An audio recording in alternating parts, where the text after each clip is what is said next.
তার এত টাকা তিনি কি বলে যে অবৈধ উপায়ে আয় করেছেন, যে সেই টাকাগুলোকে কোথায় রাখবেন? তিনি একটা বড় অংশ ব্যয় করেছেন বিভিন্ন জমি কিনে। এই দেশে ইমিগ্রেশন পার হতে হলে আর কেউ না জানুক, পুলিশকে জানাতে হবে। এই বেনজির আহমদ বা প্রাক্তন আমাদের সেনাপ্রধান আহ জেনারেল আজিজ আহমদ, তারা যদি কোনো অপরাধ করে থাকে, তাদের দায়িত্ব সরকারের। অথচ আমাদের মন্ত্রীরা বলছেন, এবং আমাদের স্বরাষ্ট্রমন্ত্রী যিনি পুলিশের মন্ত্রণালয়ের প্রধান, উনি বলছেন যে উনি চলে গেছেন কি গেছেন না এটা আমি সত্যি জানি না। সাবেক পুলিশ প্রধান বেনজির আহমেদকে নিয়ে আমরা বেশ কিছুদিন ধরে তার আলোচনায় আছেন তিনি, আলোচনার শীর্ষেই বলা যায়।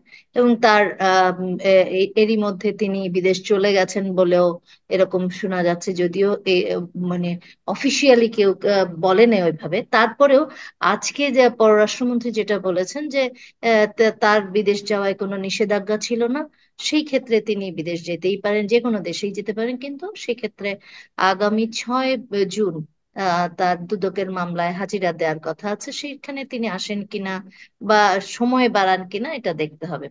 সো এই যে বিষয়টা, যে আমি একটু আগে আপনারা বলছিলেন যে 25 কোটি টাকার মামলা এইভাবে আটকে আছে, আরেকজনের কথা বললেন, সালম সাহেবের কথা বললেন আপনারা। তো বেনজির আহমেদের আরেকটা বিষয়, আরেকটা রিপোর্ট করেছে আরেক পত্রিকা, সেটা হচ্ছে যে তিনি তার চাকরি জীবনে কখনো কোনো সরকারি পাসপোর্ট ব্যবহার করেননি এবং নেনওনি। আম, নীল পাসপোর্ট, সরকারি, আমরা জানি যে সরকারি কর্মকর্তারা নীল পাসপোর্ট ইউজ করে, কখনো তাদের উচ্চ পর্যায়ে গেলে তারা এটা লাল পাসপোর্টও যায়, এমপিরাও, সেই মন্ত্রীরা করেন লাল পাসপোর্ট। তিনি এই তার চাকরি জীবনে কখনো এই পাসপোর্ট গুলিও নেননি। সো সবকিছু বিবেচনায় টিআইবি মনে করছে তার প্রথম থেকেই তার মধ্যে অপরাধ প্রবণতা ছিল। সো এবং তার যে মানে পাসপোর্ট গুলি নেওয়া হয়েছে যেভাবে, সেটাও সঠিক প্রক্রিয়া মেনে নেওয়া হয়নি এবং প্রভাব খাটিয়ে নেওয়া হয়েছে, এটা পত্রিকাগুলি বলছে, এবং টিআইবিও এর মন্তব্য করেছে। আমি এবারও আমি ফরিদ ভাইয়ের কাছেই প্রথম যাচ্ছি। ফরিদ ভাই, আপনি এই বিষয়গুলোকে কিভাবে দেখছেন? দেখুন, যে ঘটনা ঘটছে, আমরা এখানে যে আমির সম্পর্কে এবং প্রতিনিয়তই একটা একটা খবর বেরোচ্ছে, যে আপনি যে খবরটার কথা বললেন, আমরা দেখেছি যে কিছুদিন আগে বাংলাদেশের একটি দৈনিক পত্রিকা তার সম্পর্কে যখন আলাদিনের আশ্চর্য প্রদীপ, মানে বেনজির হুম। আহমেদের এই রিপোর্টটা করে, ওখান থেকেই মূলত এই আলাপ আলোচনাগুলো শুরু হলো। এটা হুম। বোধহয় মাসের এটা করে এপ্রিল মে মাসের হুম। সময়টা হুম। বোধহয় আরো আগে, আরো আগে, মার্চ হ্যাঁ। মাসে। মার্চে বোধহয়, না? রাইট। জি জি, মার্চের কারণ মে তো মাসে এখন তার দুদকই এই তার মামলা বা অনুসন্ধান করতে শুরু করেছে। তো সেখান থেকেই আলোচনা শুরু, মানুষেরও চরক গাছ, চক্ষু চরক গাছ হলো। আমরাও সবাই নড়ে চড়ে বসলাম যে হ্যাঁ, এতদিন তো অনেক কিছু শুনেছি, এখন দেখছি সত্যি সত্যি এটা বেরিয়ে যাচ্ছে। তখন কিন্তু আমি দুইটা প্রবণতা দেখেছি।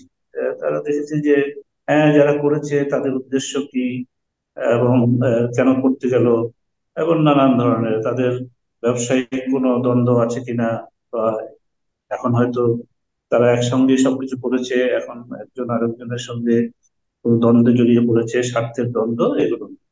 কিন্তু আমার তখন একটা কথা ছিল, যেটাই হোক না কেন, আমাদের মূলত দেখতে হবে যে এটা সত্যি কি, এবং আরো দেখতে হবে যে এই যে কাজটা হলো, এই কাজটা তিনি কেমন করে করতে পারবেন। একজন আইজিপি বেতনই ব্যাপার, এবং ওই পত্রিকায় কিন্তু সেই হিসাবটা দিয়েছে যে তার হুম। প্রতি হুম। মাসের বেতন এটা হয়, অন্যান্য এটা হয়, তাহলে পরে এই হবে। এবং হুম। আহ, সেটার থেকে অনেক অনেক অনেক অনেক অনেক গুণ বেশি আপনার দেখা যাচ্ছে তার সম্পদে।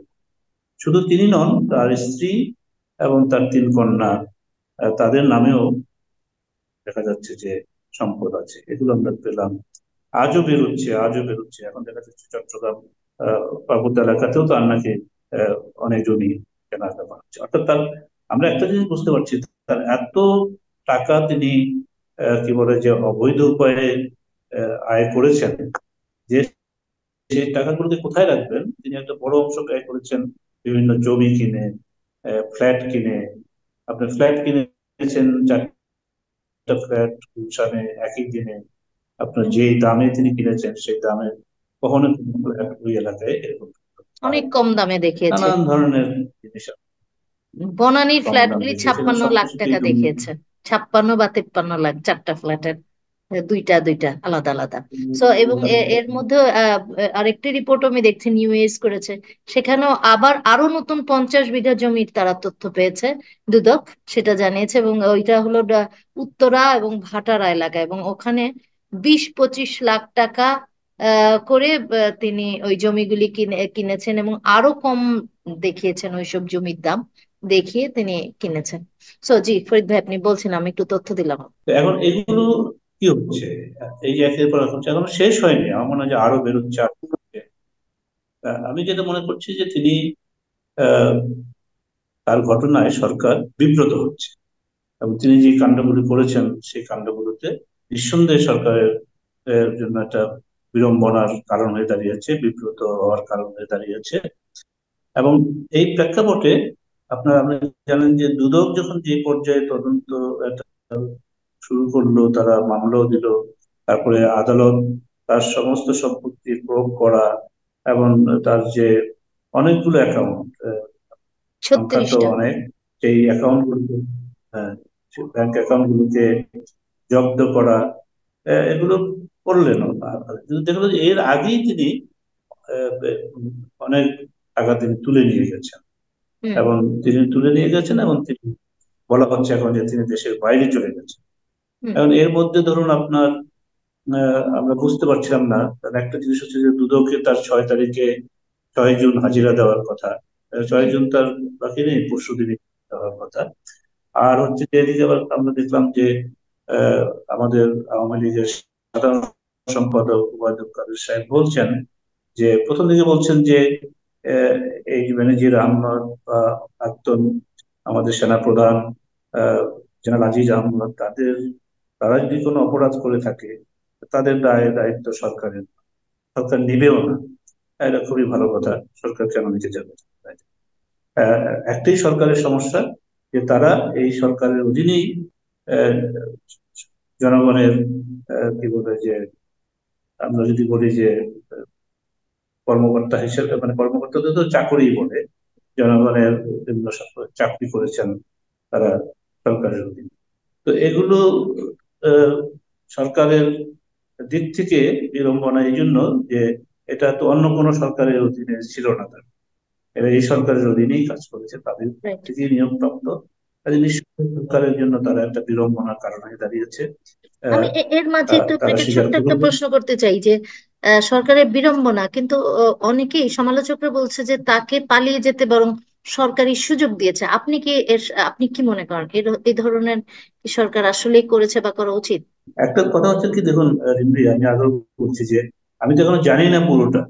হ্যাঁ, যেমন এই যে আমাকে অপেক্ষা করতে হবে পরশু দিনের জন্য, আসলে তিনি পালিয়ে গেছেন পালিয়ে যান নাই, এটা কিন্তু আমি যেভাবে বুঝি তাতে এখনো নিশ্চিত নয়।